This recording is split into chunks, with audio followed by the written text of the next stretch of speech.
കേരള സംഗീത നാടക അക്കാദമിയുടെ ദക്ഷിണ മേഖലാ കഥാപ്രസംഗ മഹോത്സവത്തിനും ശില്പശാലയ്ക്കും തുടക്കമായി. കടപ്പാക്കട സ്പോർട്സ് ക്ലബ്ബിലാണ് പരിപാടി സംഘടിപ്പിച്ചിട്ടുള്ളത്. കേരള സംഗീത നാടക അക്കാദമിയുടെ ദക്ഷിണ മേഖലാ കഥാപ്രസംഗ മഹോത്സവത്തിനും ശില്പശാലയ്ക്കുമാണ് കടപ്പാക്കടയിൽ തുടക്കമായത്. മുൻ ചീഫ് സെക്രട്ടറി കെ ജയകുമാർ ശില്പശാലയുടെ ഉദ്ഘാടനം നിർവഹിച്ചു.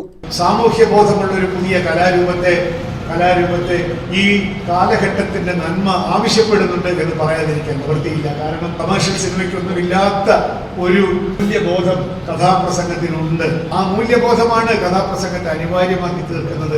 ഒരുപക്ഷെ കോടികൾ മുടക്കി നിർമ്മിക്കുന്ന അത്യാകർഷകമായിട്ടുള്ള തട്ടുപൊളിപ്പൻ യാതൊരു ലക്ഷ്യബോധവുമില്ലാത്ത ചലച്ചിത്രങ്ങൾ 100 കോടി രൂപ മുടക്കി എടുത്ത ഒരു ചലച്ചിത്രത്തിന് സാധിക്കാത്തത് ഏതാനും ആയിരങ്ങൾ കൊണ്ട് നടത്തുന്ന ഒരു കഥാപ്രസംഗം കൊണ്ട് സമൂഹത്തിന്റെ മനസാക്ഷിയിൽ മിന്നൽപ്പിണരുകൾ പായിക്കാൻ നിങ്ങൾക്ക് സാധിക്കും. ചെറു റീലുകളും സ്റ്റാൻഡപ്പ് കോമഡിയും കൊണ്ടാടുന്ന നവകാലത്തിനനുസൃതമായി കഥാപ്രസംഗം പരിഷ്കരിക്കപ്പെടണമെന്ന് അദ്ദേഹം പറഞ്ഞു. സംഗീത നാടക അക്കാദമി സെക്രട്ടറി കരിവെള്ളൂർ മുരളി അധ്യക്ഷത വഹിച്ചു.